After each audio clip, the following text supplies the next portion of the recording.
Ronnie and Reggie Kray, the twins who became the undisputed bosses of East End gangland. Were they born villains, or did fate shape them for the role? A lot of people stole things because they were hungry.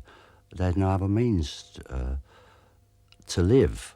I know people say, oh, we other people got out the East End and they made it.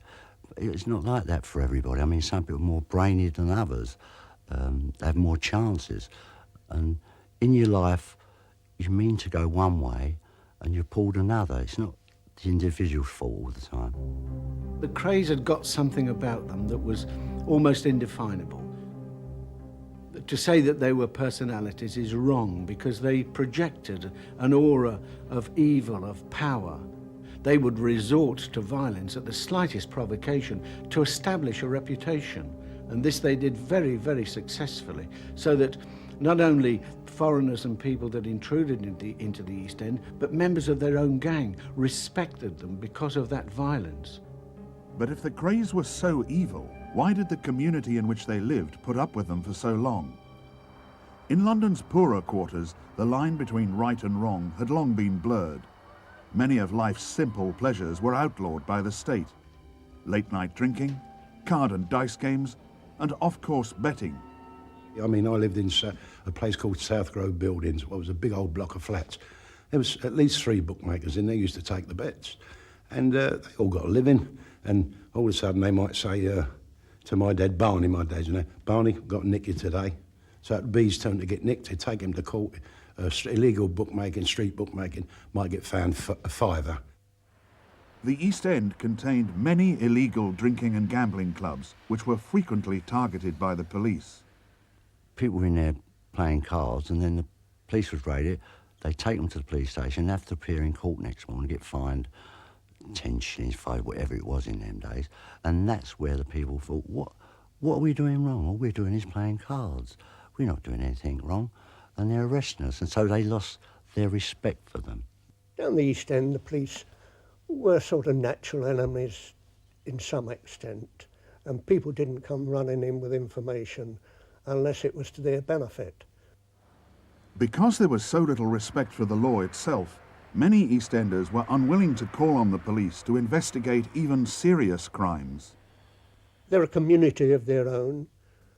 They've lived hard, they've had a hard time, but it was their ethics and a code of honour that you didn't normally grasp. But this code of honour exposed the community to exploitation by professional criminals who turned it to their own advantage. In the East End, the law that was enforced was often the law of the Kray twins, Ronnie and Reggie. The twins ran that part of London like an iron rod. There was nothing that went on in that East End that they didn't know about. If there was a wrongdoing, get off the manor, because they would come down on you like a ton of bricks. Well, you know, they keep saying about protection. They was running the protection racket. It wasn't actually like it sounds. They would go into a place and say, if you don't give me we'll look after you. If you don't pay this, you'll be in trouble and all that.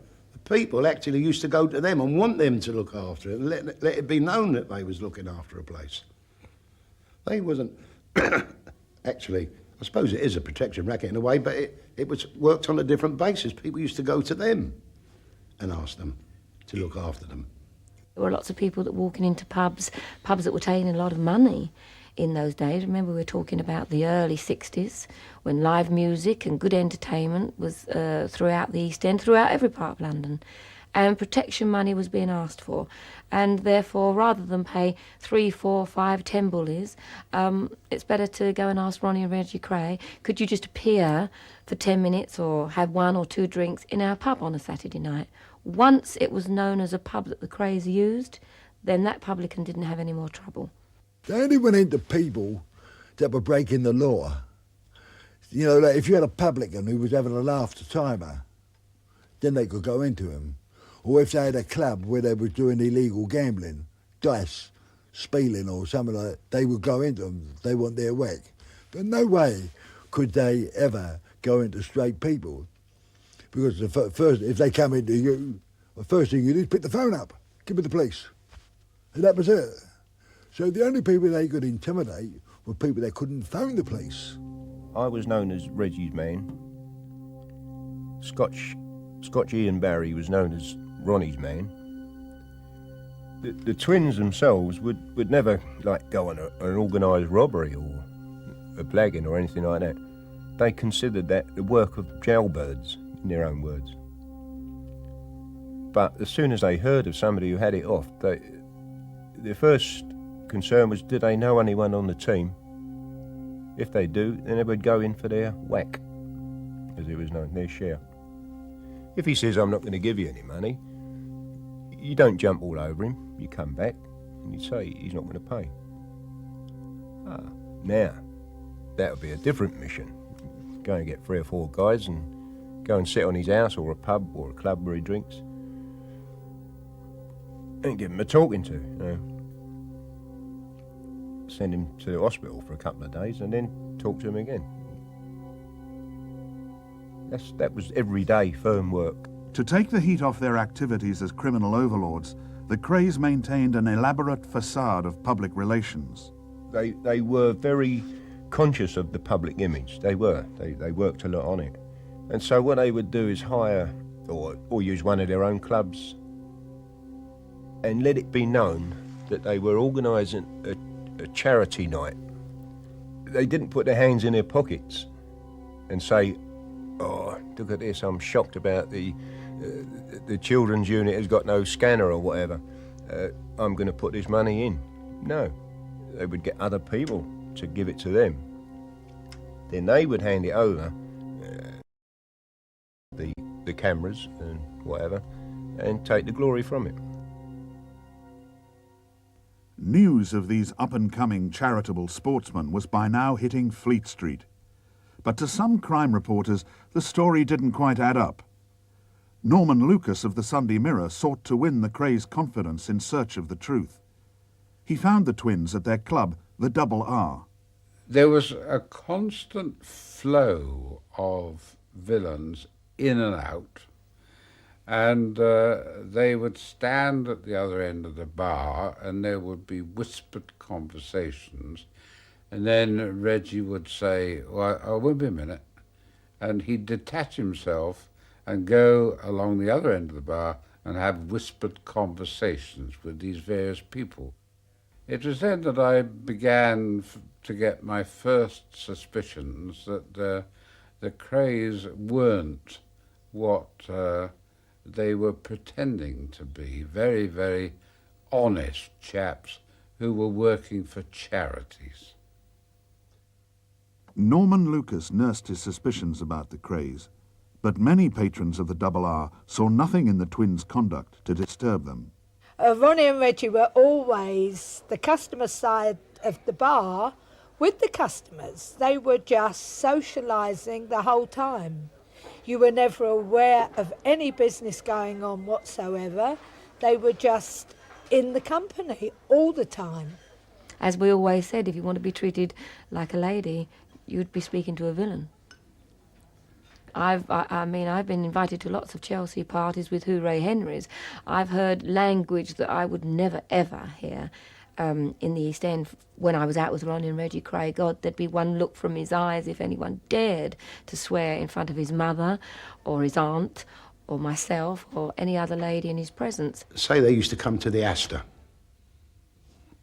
You could feel a certain atmosphere. The Kray twins had arrived. That was the atmosphere that people got. I don't think it was fear. It was just, I suppose if the Queen was to walk in, every time I said, look, is the Queen there? There would, a feeling would arise. This royal progress might have continued unchecked but for Ronnie's recurring bouts of mental instability. In 1958, he was committed to a mental hospital after attacking a man with a bayonet. Reggie Kray invited Norman Lucas to accompany him on a visit. Reggie went in to this mental hospital, and I thought Reggie came out, and we drove off in a bit of a hurry, I must say. I mean, I was being driven, I wasn't. I was in their car, and so I turned round to Reggie like an idiot and said, how was Ronnie? And he said, well, I'm bloody Ronnie. He said, Reggie's in there now. And I thought, Jesus, what have I got myself into? I said, but you mean you're now an escaper? And he said, well, I'm not really, am I? He said, they shouldn't have put me in there in the first place. I'm perfectly sane. Why should they do that? And I thought, well, now where the hell does this put me? I mean, I'm just a newspaper man. The switch pulled off, Reggie walked free. But Ronnie was now a fugitive and Lucas perhaps an accomplice. With Reggie at his elbow, Lucas called on contacts at the Home Office to negotiate a surrender deal for Ronnie with no penalties attached. And I came off the phone and Reggie said, I wouldn't have bloody believed it if I hadn't been standing in the phone box. He said, what's he saying, this man in the Home Office? I said, well, you heard. I said, if Ronnie will give himself up now or tomorrow morning, he will go back there, but he won't necessarily stay there. And Reggie said, well, that's bloody marvellous. He said, how is it you know such high-powered people at the Home Office? Now, all part of the job, Reggie, all part of the job. The job Lucas was really doing was penetrating the Krays empire in order to expose them. It wasn't easy, but following Ronnie's release, the police were having even less success. It was always difficult to try to mount an action against the Krays if you worked in the East End. I mean, the story always was that whenever there was a serious crime in the East End, it was down to the Krays. On 2 occasions I was approached by individuals, one of whom had a small club, the other had a small business making perfume for these suitcase sellers in Oxford Street, both of whom were threatened by the Krays to pay their rent, as they called it, and if they didn't, they got beaten up. And in fact, the chappie with the poor perfume, he got his place burnt down. And the answer is yes, they got there by fear and the lack of evidence. In July 1964, Scotland Yard set up a special squad to investigate the Krays rackets. But even after Nipper Read had taken the twins into custody, key witnesses mysteriously withdrew their evidence, including one woman who had begged him to free her from the Krays. When we said that we were taking these people away, they were going to be arrested, she fell down on her knees and grasped my legs in her arms and said, thank God, you've saved my life. And I said, we'll come later and take a statement from you, thinking that the next day would suffice. But the next day, of course, as happened in those days, we'd arrested the Krays at 1 o'clock in the morning. They were charged and they appeared at court the next day. On that day, when they appeared at Old Street Magistrates Court, this lady, now resplendent in furs and high-heeled shoes, was there, all very nicely dressed, and saying, Mr. Read, I'd like to stand bail for my good friends, the Kray twins. And so Read's first bid to jail the Krays collapsed. With Ronnie and Reggie back on the streets, they seemed invincible. But crime reporter Norman Lucas had hit on a sensational story. Lord Boothby, a leading member of the House of Lords, had been caught up in a homosexual relationship with Ronnie Kray. Ronnie didn't hide the fact that he was a homosexual. No. He liked young boys, young men. There were writers, there were the politicians, like the famous ones like Boothby, Dryburgh, and a few others. Supposing Ronnie might fancy a showbiz, so he used to put what they call a W out. It's a warrant. Anybody can get him back to the twins would get a payment of some sort of cash. We were all up the West End somewhere one night in this well-known Chinese place, and we saw this guy sitting on his own. And Ronnie spotted him and said, "Who's that?" And somebody said, "That's Cliff Richards, an up-and-coming star, you know." And, "Oh, I'd like to meet him, you know." So straight away there's a W out for him. If anyone can get him in to a meet. That's all he's got to do. Old Clef, I don't particularly like his singing and all that, but he don't seem a bad guy. I wouldn't hate to see him involved with that sort of person, you know. I thought, well, this has gone far enough, and now I think I should write an expose news story. I knew that once I'd done that, I was finished as far as the Krays were concerned, but it was a story which, in my view, needed to be published, and everybody needed to be made aware of what they really were, so that no more titled people or prominent show business people should be caught up in their web. The problem was the sexual revelation at the heart of the story. The newspaper was delighted with the scoop and wanted to run it. Lucas himself was not so sure.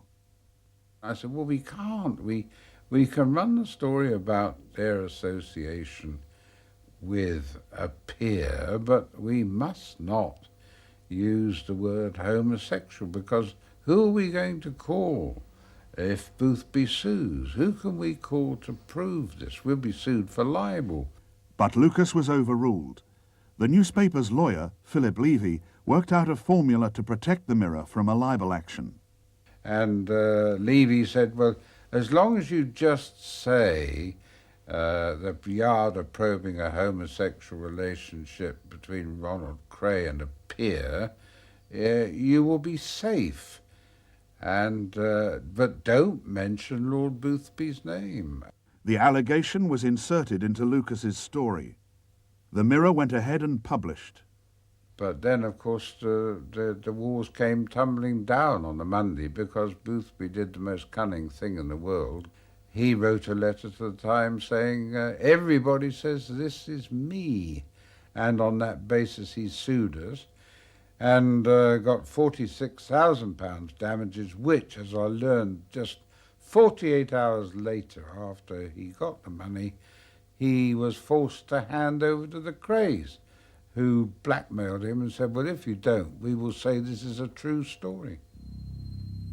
Now the Kray twins seemed untouchable, but the old demons of paranoia returned to haunt Ronnie. The slightest squeak of opposition was enough to trigger the most extreme of responses. With Ronnie, it was different. It was a bit more weird, if you like, because other people's violence, if he heard about it, he would get him to sit down and give it to him detail by detail. He got something out of it, you know. He was definitely Freddy Krueger type person, you know. I mean, Ronnie would smash somebody. He would literally smash them, you know, with whatever he had in his hand. Doesn't matter if it was a hammer, a bayonet, or an axe, or whatever. He would just slice somebody for the wrong word. One man with no respect was George Cornell, who had publicly ridiculed Ronnie for his sexual preferences. People said to him, George, you know, you want to be careful. You're going over the top. Ronnie won't stand for this if you go. You know what he is? He's a nutter. That's how people say. He won't stand for this. And he carried on and Ronnie even said to me, I don't know what he thinks he is, that Cornell, he better not go too far with me. In 1966, Cornell drove into the heart of Kray territory to take a very public drink in the Blind Beggar pub with his South London friend, Albie Woods. We walked in the pub, we walked to the end of the bar. George plunked himself right in the corner with his back to a partition, and by the side of George there were some curtains which led into the public bar. And this was at 8:10 in the evening. There were a number of other people in the pub, 32 people altogether, in fact. And the barmaid was behind the bar and so on. It was the normal kind of evening in a pub of that kind, when suddenly the door burst open and Ronnie Kray walked in with another man. I sensed someone had stopped a couple of feet before they've reached me, and about a step backwards, like, you know, near enough behind me. I looked back at George. I noticed there was a gun pointing at George.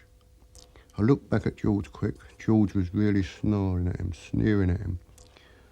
Ronnie drew from his pocket a Luger automatic gun and just pointed it at Cornell's head and shot him straight through the forehead. Well, it was absolutely terrible. You can imagine being there and there's people firing guns like in your direction. All I got is a stool, you know, in front of me. And, you know, what for, I don't know. The stool wasn't going to do any good. You don't think of nothing. You know, all I was thinking of was any second, like, it's going to be me. Within minutes, the bar was empty. People were gone. The people that were with Cornell had left. George was moaning and sort of groaning, like, you know. Anyway, I stood up. There was nothing I could do. I knew the ambulance was on its way and I didn't want to get involved, and I walked out the pub. There was really no motive. It was just a question of Ronnie trying to assert himself as a gang leader, to show that he was like the Americans, that he'd got his button, as they say, that he'd killed his man. He wanted to show his gang that he was really the colonel.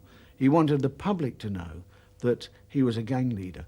And so it was with this in mind that he was able to walk into the Blind Beggars with 32 other people inside, with no attempt to disguise himself, confident because of his ability as a gang leader that he could walk in there and know that no one would give evidence against him. Charlie Kray was unaware of the shooting. A few hours later, he was summoned to meet Ronnie. I said, what's the matter? He said, oh, I've just shot Cornell. So I said, oh, what are you, man? What, in a pub? You've gone in a pub and shot someone in a pub? Oh, I said, oh, do me a favour, Ron. You know what'll happen now. They'll have you by tomorrow. Don't worry about that. Ronnie eluded the police, but it wasn't long before they caught up with Albie Woods. They said, right, now we want you to name who killed George Cornell. I said, I don't know who killed George Cornell. I said, I never saw their face. I said, it happened so quickly. I said, and, you know, just that they were standing behind me. I said, the shot, you know, went right across my face into George. And when we tried to get witnesses, people said they didn't see anything, they didn't hear anything. You know, it's as if the thing had never happened. The barmaid said she was downstairs. She was in the cellars trying to get some more drinks up and things of that kind. And so that there was this desperate situation where suddenly this dramatic event had taken place and nobody had seen anything. But they kept trying and kept putting plenty of pressure on, and, you know, but with all the pressure and all what I was offered, you know, no way could they win with me. I'd sooner be inside for the rest of my life than, you know, grass people up. When I think about the Cornell case and all the problems, that was really the beginning of the worst problems I was ever going to have. When I knew what happened, when they told me, I thought, I was just sick inside, you know, and I thought then that this is the beginning of the end. Further evidence of Ronnie's deteriorating condition was the extraordinary scheme to spring his old friend, Mad Axeman Frank Mitchell, from Dartmoor jail in the absurd hope that it would force the Home Office to grant him an early release.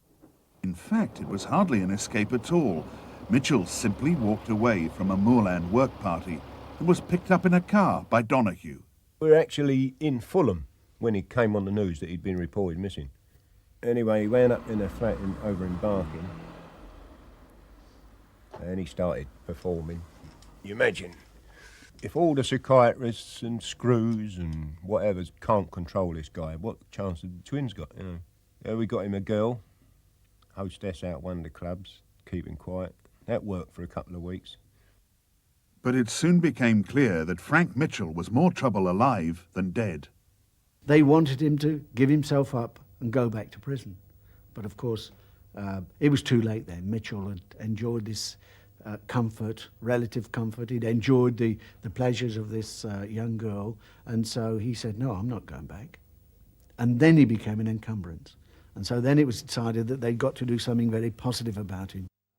They told Mitchell that he was going to another house in Kent. It has never been proved who was behind the events that unfolded next. Pack up, get him out of the flat, take him round the corner. The guy stood on the pavement, opened the back of this old Thames-type van. I get in, there's two guys sitting on a wheel casing on the left. The wheel casing on the right is empty, so Frank got in first. I went to sit beside him. They said, "No, you go up the front and tell the driver how to get back to the tunnel." And I'm saying to the driver like a plum, I'm saying, just go down, do a right and a right, and you're back on Barking Road. In the meantime, the guy shut the back doors. He's come round to where he's going to sit in the passenger door. Gets in. The van is running now. He gets in. As he slams the passenger door, I later found out that was the signal. I'm still leaning like an idiot talking to the driver. Bow, bow, bow. The guns start off behind me. And they just kept popping the man. And he came off the casing onto his knees and then he fell back. And these bullets were going all over him. Then he sort of went still. And one of the guys leaned over and put 3 shots in around the heart. You could see his shirt jumping. And now we're moving. We've done the first right. We're going up. We've got to do the next right. All of a sudden, there's a groan. So the guy said, he ain't dead. Give him another one. I'm empty. Now, I'm started thinking, I've got to go as well here. I'm piggy in the middle. Yeah. I was pleased to hear one guy's empty. Anyway, the other guy goes, puts the gun behind his ear and pop. That's the last shot that was fired. Now I'm thinking, the next thing I can do is dive in this cab amongst these two and just start kicking and punching till I can get out. I'm firmly convinced I'm going to die. Anyway, we now come back up to the old Barking Road. So I said, right, all you got to do, drop me off here. Hopefully. So the back door was opened, I got out. And I started walking away. I was still waiting for one in the back of the nut as I was walking away. But when I heard the van pull off, that was it, I was pleased. Ronnie's lust for violence was beyond control. This increased the pressure on Reggie. His marriage to childhood sweetheart Frances Shea was cracking under the strain of her husband's criminal lifestyle. Well, she would smile, but, I mean, what's a smile, you know? You can sit in a dentist's chair and open your mouth and it looks like you're smiling, but there was a lot of glamour to it, I suppose, and it must have looked nice at the time, but when she actually saw how the whole thing was made up, with Ronnie screaming in the background and going into his troughs, she must have got sick of, probably frightened of it as well. See, because in the early days they were both homosexual. And then Reggie sort of came away from it. He has asked me how you actually touch a woman to make her excited, liven her up. He didn't know where you touched her, how you touched her or what. And be honest with you, I don't think he knew where to put it while he was married. The problem was, an ordinary person would have gone through a divorce and met someone else. Now, she couldn't do that. If you can imagine some handsome young chap falling for Ronnie Kray, and Reggie heard about it, you know, he's going to have his legs cut off. You know, so she could never have another life, sort of thing. Just 2 years after her celebrity-style wedding, Ronnie Kray killed herself with an overdose of sleeping tablets. I've never known anyone in my life to idolise someone like he did her. He really did idolise her. And when she died, it slaughtered Reggie. He was taking tranquilizers, he was drinking, and he was never in a right frame of mind for a long, long time. It just crucified him. Distraught with grief, Reggie Kray was unable to help Ronnie in his desperate struggle with madness. If you went to the house, you would see him sitting in his armchair and he'd be like this. He'd be chain smoking and he'd be popping these heavy pills and scowling. He used to scowl a lot. And if somebody said something, it'd be like a general conversation going on. And if he wanted to listen to one particular person, he'd shut up, you. And now you knew it was time to shut up, because, see, with Ronnie, you could say to him one day, time to go down the caravan or something, you look like you're putting on a bit of weight. That'd be okay. You could say exactly the same thing tomorrow. And you would have to fight for your life. Still no one dared to give evidence against Ronnie. But any chance he might have had of getting away with the murder of George Cornell was smashed the night his brother Reggie killed Jack McVitty with a carving knife. Jack was a man who had to have a drink and a good time. He was a typical what you call a villain. He was over the counter, and what I mean by that, he'd been convicted of bank robberies, he had a record of violence. I'm just giving you a background of what Jack McVitty was like. And it came at a point where I think people started to get a bit fed up with him, bad-mouthing people. All of a sudden, Reggie walked in. Now, right away I knew something was wrong, the way Reggie was reacting. We'd all been drinking that night, because he was biting his lip, Reggie. He wasn't sure, I always got the opinion he wasn't sure what was going on. And he said, who's downstairs? So I said, well, it's me, Chris. And no, it's Jack the Actor. And I went, yeah. And he bit his lip. I come upstairs to get a packet of cigarettes out of the machine, and Tony Barry's walking towards me, the club owner. And he says to me, there's a party around at Blonchel's. So we go down to Blonchel's house, which is Nevering Road, and we're having a bit of a joke on the way down. And we go in, and we go down the stairs, and Jack goes running in the room, where's the party, where's the party? When I walk into the room, I see Ronnie over in the corner, watching television. And the next thing, Ronnie pushed past me, went hello Tony, and he hit Jack under the eye of a glass, a gin glass, little glass it was, and he cut him under the left eye.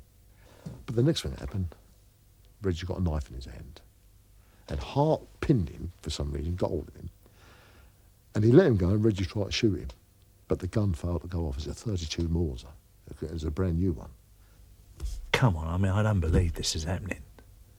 These are professional people. I mean, these are the most professional villains in London. You don't do these kind of things. I thought, what have I got myself involved in here? And I said to, I think it was Connie White, I said, Connie, I don't want no part of this. This is so out of order. And Ronnie Kray came out and he said, what's the matter with Chris? And Connie said he didn't come down here for this. In the meantime, Jack jumped up, and this is what exactly happened. He walked over to the window and he punched the window. And the words he said were this, who do they think they are? And he punched the window in timber. And for the first time I was scared. That's what I really felt. I've never told anybody that. And in some ways I felt a coward. There was a part of me wanting to run in and just help the guy out. And a part of me held back because Tony was there, and I mean, I didn't know what he knew or what he didn't know. So I'm really on the horns of a dilemma, you know. Whichever way I turn, I mean, I've got a sword hanging over my head. When the gun failed to go, I thought that would be it. But then again, I look back on it and I think to myself, he had to go. You couldn't leave him free now. We'd set him up. We'd put him in the middle. There was no way out. Whatever way it did, he's going to have to go. The next thing that happened is a carving knife is thrust into Reggie's hand. Now things are moving fast, and all I saw was the knife. He must have stabbed him twice within seconds, because I see him sag, and the next thing that happened, Reggie done him in the neck, and the knife arched. And I turned away then, and as I turned around again, I saw the two Mills brothers running out of the room. And there's Jack on the floor. And he had a gash in his neck, which I would say went a third of the way around his neck. But he was dead. The blood was everywhere. And there was just this silence there for about 30 seconds. No one seemed to realise what had happened. Everyone was looking at each other. And all that happened then was Reggie saying to me, get rid of that, Tony. And they'd gone. I went downstairs, and there's the body laying there. But it's hard to understand unless you was in my boots. I just didn't think he was dead. I just couldn't imagine him. I mean, he's laying there in front of me. I thought he was going to come to life. I thought he was asleep. I just didn't think he was dead. Then we heard a knock from upstairs, and it was Tony. I said to my brother and Ronnie Bent, I said, well, what did we do here? Now, the idea is to get him out of that flat. Went upstairs and got a quilt, you know, one of them big fleecy kind of quilts, the old-fashioned kind. Got one of them. Got Jack's body, put him on the quilt and wrapped it over. Left him in the middle of the floor and systematically went through the whole house, washing up glasses, carpet, pulled that up where there was blood stains and all that kind of thing. Come about maybe 3 o'clock, maybe between 2 and 3, where we ran the body out to the car, lifted up the boot and actually put the body in the blanket and all that in the car, in the boot of the car. Pull the lid down. We then have an argument about who's going to drive it away, because nobody wants to be seen that time in the morning. Now, bearing in mind that I don't know that the offside lamp is not on. It was a 2-tone Zodiac, blue and cream, if I remember it right. I and the other guy got in my car, and Tony set off in that car, in Jack's car. Now, we pull out and we get onto Mare Street, and we're going down Mare Street, and I've got this 38.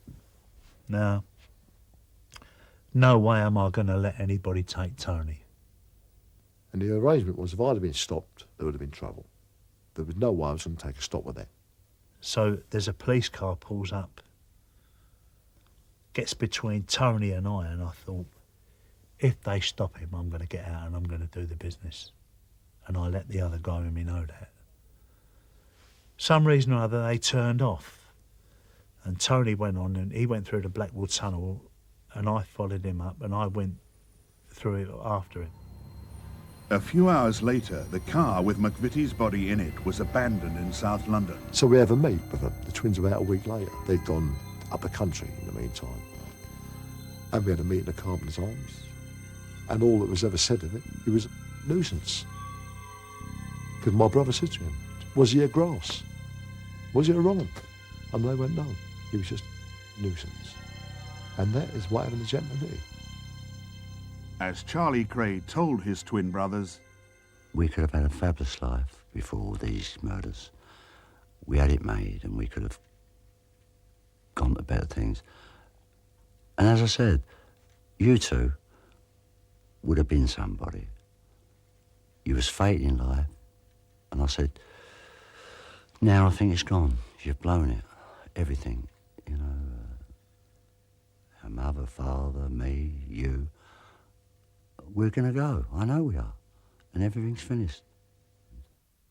The police were now investigating the Krays' involvement in at least 3 murders. At last they felt they had the evidence needed to mop up the firm.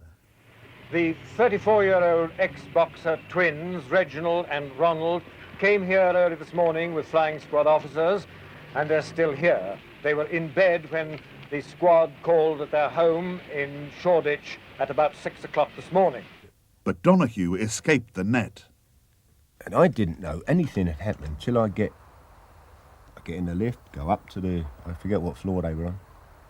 I walk along and I see there's 2 coppers outside their flat. Even that wouldn't normally worry me too much.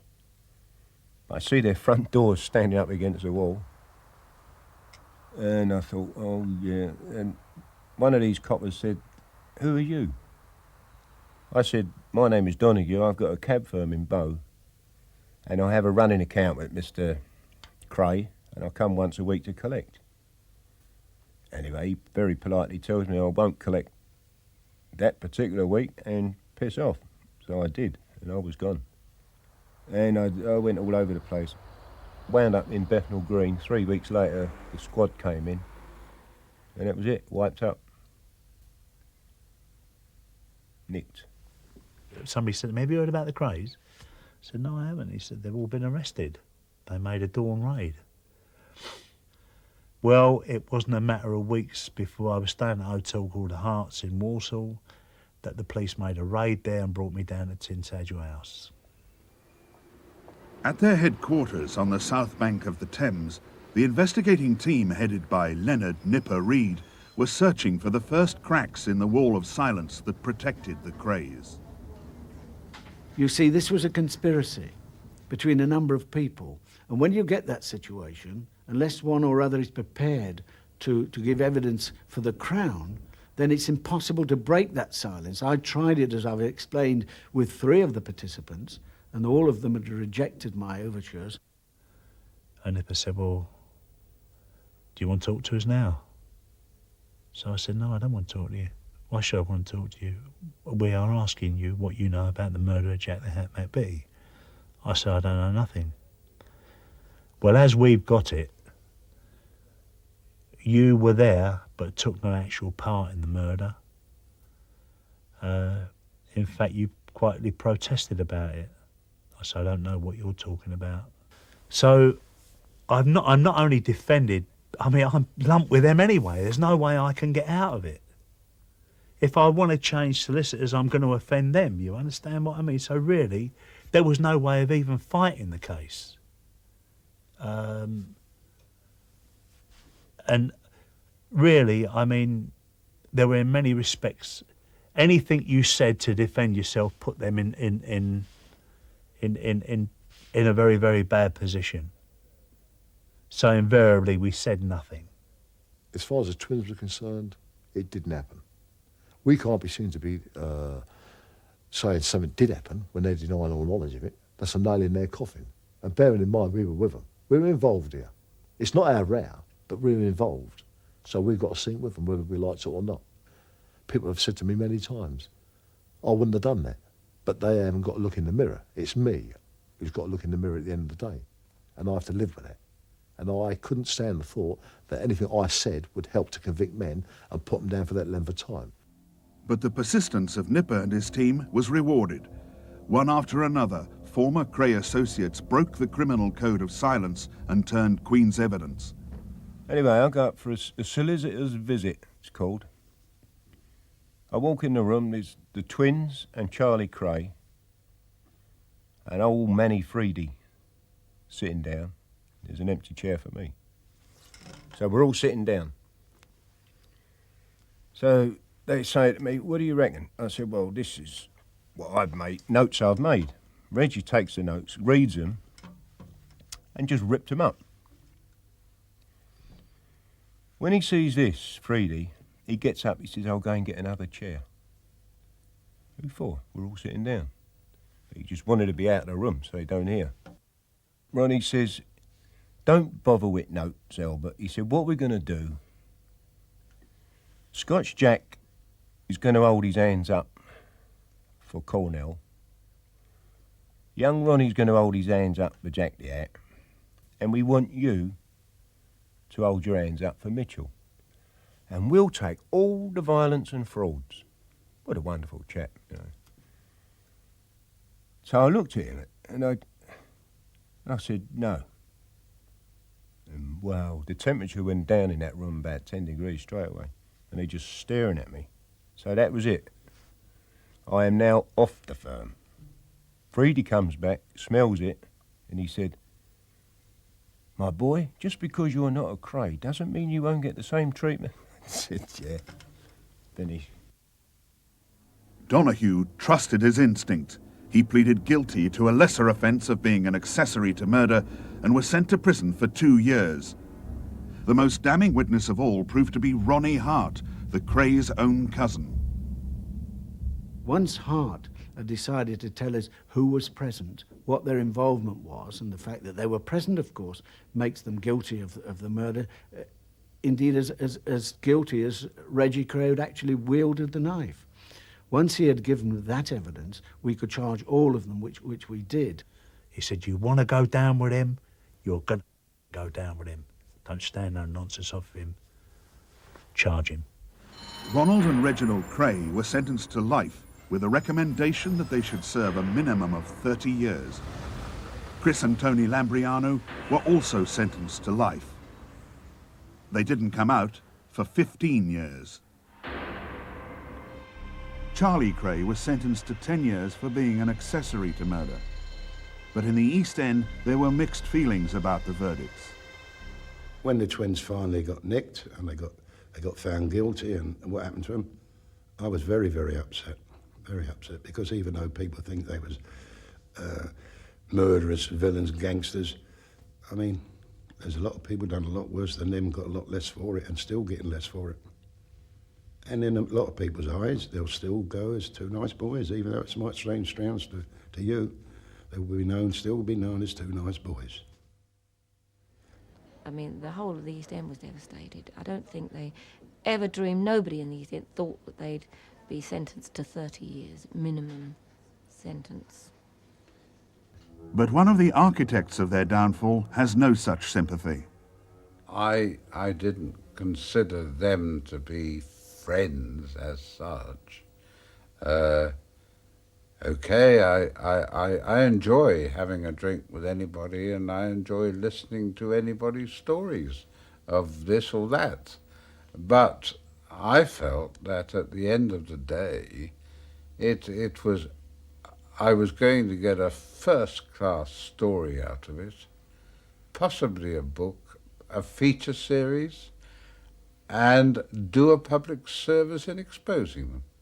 And I had no scruples about using them and conning them as much as I could.